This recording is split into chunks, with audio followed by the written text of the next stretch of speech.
Hello and welcome back to We Talk Talent, our highly popular interview series where we uncover stories, strategies, and solutions driving the future of talent, HR innovations, and leadership.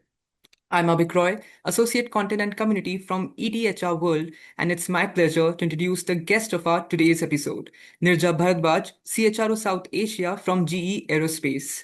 Hi Nirja, we are so glad to have you here. Welcome to We Talk Talent. Hi, Abhi. Thank you so much for inviting me, and I'm super excited to be on this show. Same. I'm equally excited and very honored to have you on We Talk Talent.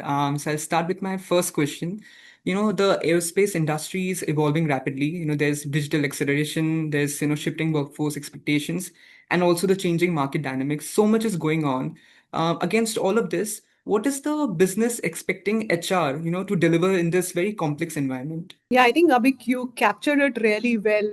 There is so much changing in the aerospace industry these days, and the expectations from the business community continues to evolve. But if I look at GE Aerospace, I think there are three things that I can talk about as focus areas for the human resources function that we have. The first thing would be to build the organization capacity that scales with demand. As you're aware, the aviation industry is seeing unprecedented demand. So that's how, we need to, as an organization, be in pace with how the industry is going. For the HR function, what it means is that we have to be talent obsessed, because if we do not believe in the philosophy of talent obsessed, there is no way that we will be able to provide the solutions that are required by the organization to kind of continuously scale up at the same pace as the industry is scaling up. I think the second thing which comes to my mind is about delivering the culture and behaviors that support our team. And when we talk about cultures and behaviors in GE Aerospace specifically, we have what we call as the lean operating model, flight deck, which is very, very key or central to GE Aerospace as an organization. And what we are focusing on currently is to align our culture and behaviors as per the flight deck model. Now, when I talk about the flight deck model, what it emphasizes upon is a way of working uh, in what we call as SQDC as the priority, basically standing for safety, quality, delivery, and cost, and always in that order. We don't change that order. As I think through the last one, which is top of my mind, I would say there is a very, very high expectation and responsibility on every HR professional right now to be an expert in our craft, because the organization definitely expects us to know what we are doing and how we can enable the rest of the organization so that we are able to serve our customers, not just the internal customers, because of course we touch the internal customers, but how does that align with what our external customers are looking for? And how can we get our workforce ready to be able to service the external customers that we have?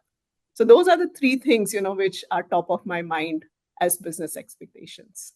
Yeah, that's great and very holistic and very interesting. Thank you for sharing that. So, Nirja, you were talking about scaling talent, with the industry demands. And, that's my next question. Lot is happening, skills are evolving rapidly. New emerging skills are also coming up, like, green skills are coming into the picture. So, as, skills are coming up and, becoming obsolete and all, workforce has to stay relevant, has to stay future ready. So, that's my next question. How are you enabling your workforce, to stay ahead of these, emerging skills? Any key learning initiatives that you would like to share? And, any impact that they have delivered so far? So, Abhik, I just referenced to our operating model in GE Aerospace, which we call as the flight deck model. And we continue to leverage the flight deck model to determine how we work at GE Aerospace as an organization. Now, if I look at broadly the flight deck model that we have two components to it. The first one is behaviors, which kind of helps us determine what kind of mindset do we want the employees to have in the organization. And then, we have the fundamentals or the tools of the flight deck philosophy, where we talk continuously about the SQDC that I was talking about, the emphasis on safety, quality, delivery, and cost. So keeping these two fundamentals at the back of our mind, there are a couple of initiatives that we have undertaken after we became a separate organization in 2024. So since 2024, we have actually launched around 20 workforce programs, not just in India, but across the globe. And these 20 odd programs have touched more than 10,000 individuals in different domains, of technology, innovation, and leadership qualities. So if I get a little more specific to India as a country, we do have a big manufacturing footprint in Pune, for GE Aerospace. And since its inception, we have leveraged different kind of programs to train around 5,000 employees in aerospace processes. And recently, GE Aerospace announced an additional investment of 240 crores for the Pune manufacturing facility that we have. And as we build that capacity in Pune, it will, of course, bring in more investment in terms of talent and making sure that the workforce is ready to deliver on the increase in demand that we will see over here.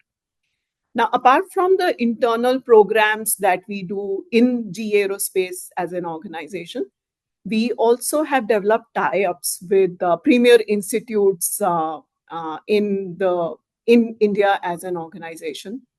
And we leverage them not just for upskilling some of the employees that we have through the learning and development programs that we have, but we also leverage their capability by hiring several employees every year on the different leadership programs that we have in the organization. So starting from engineering leadership development program, which we call as the EEDP or Edison Engineering Development Program. For the digital technology employees, we have the Digital Technology Leadership Program. Similarly, for the commercial organization and for the operations organizations, also we have different programs. We leverage the institutes to kind of get fresh talent from there and then kind of scale up the skills of these individuals who join us through the different exposures that we provide through these leadership programs.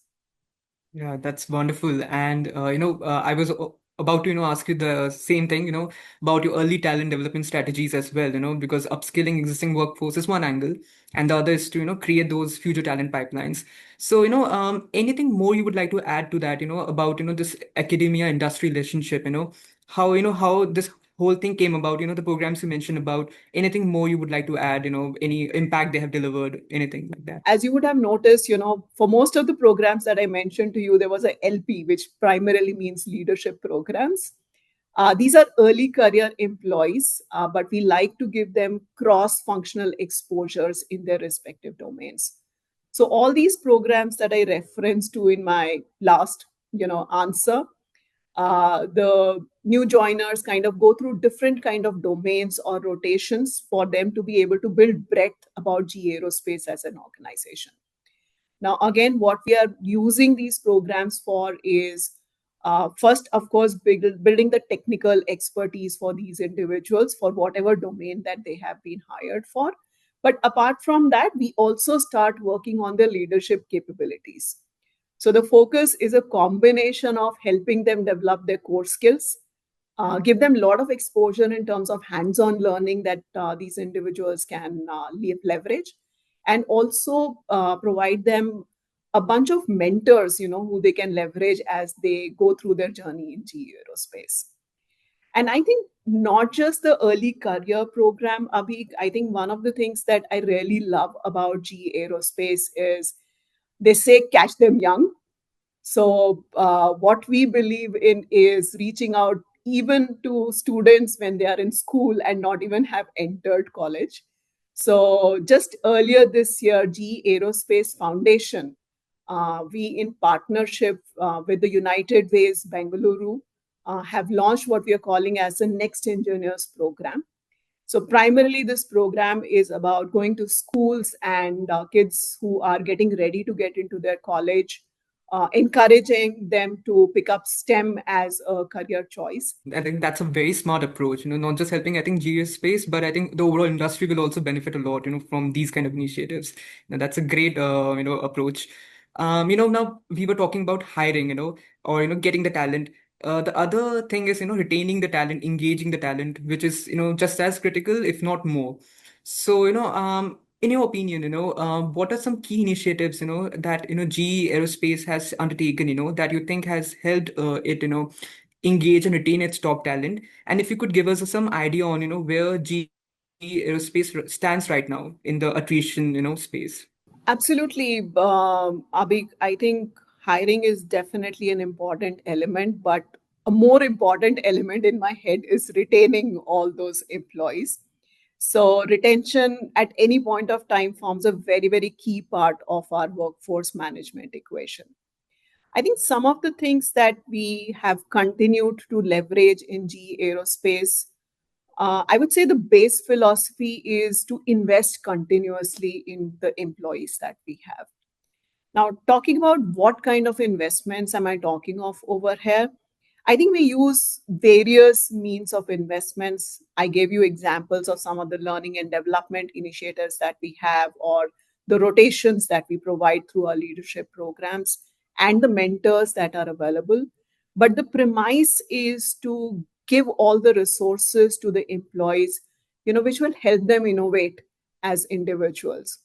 And because I think most of the engineers who join in the research center that we have in Bangalore for GE Aerospace, the reason why they join GE Aerospace is because of their passion for innovating, creating something new for the organization, for the industry, and for the world. So, giving them that platform which helps them innovate, I think helps us a lot. Uh, Apart from innovation, we also focus on creating career paths which will help the individuals to grow in their career paths also as they continue to learn and innovate in the organization.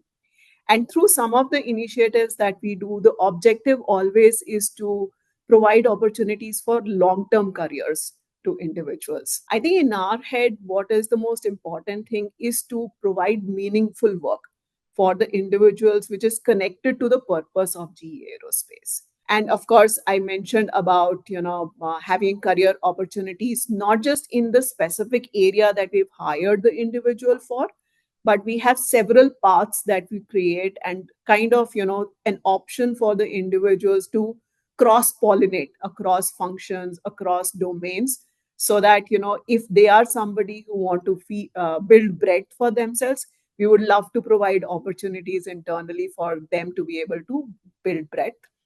We also have a huge number of employees who like going deep. They also have successful career paths in GE Aerospace and they can go deep. So it's a choice that we provide to the employees. Do they want to go deep in their work area, or do they want to build breadth in their work area? Yeah, I think, all the initiatives that you've mentioned, they truly capture the essence of what today's workforce, looking for: autonomy, psychological safety, everything, learning, all those things. Moving on to my last question, Nirja, and this is, I think, $1 million question, AI in HR right now. It's becoming such a buzzword, but also the truth, it's not just changing how HR operates, but it's also changing how business perceives HR. Many reports are now saying that, CEOs are seeing CHROs as their, very important stakeholders in the business strategy.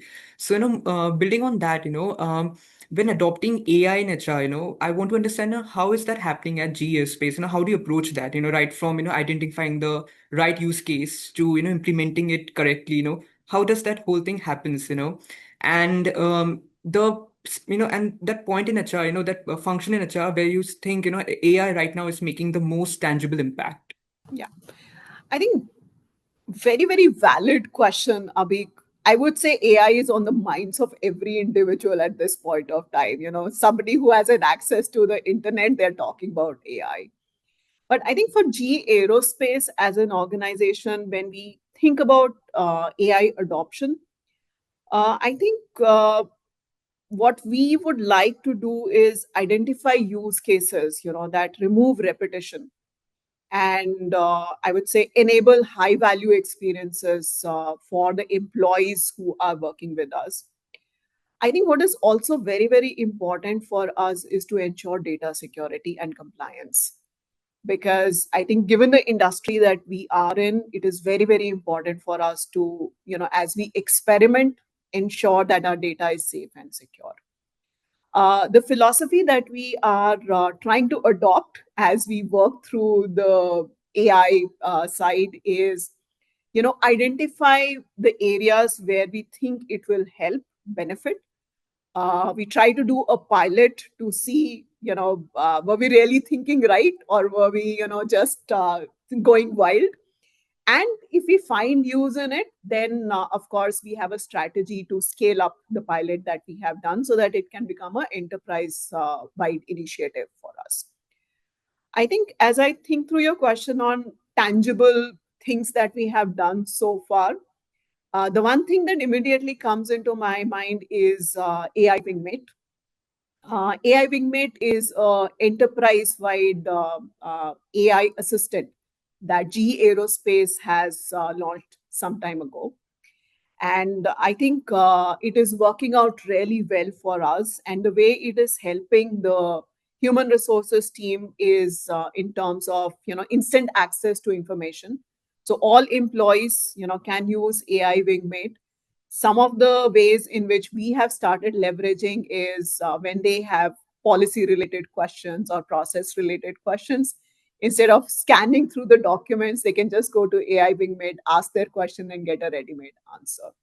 So I think I would say we are in early stages. We have started experimenting. We are seeing a lot of encouraging response for the AI Wingmate that we have launched. But I would say, like I was saying, it's just the start of the journey. There is a lot more that we would want to experiment with and see how we can scale up those things in future.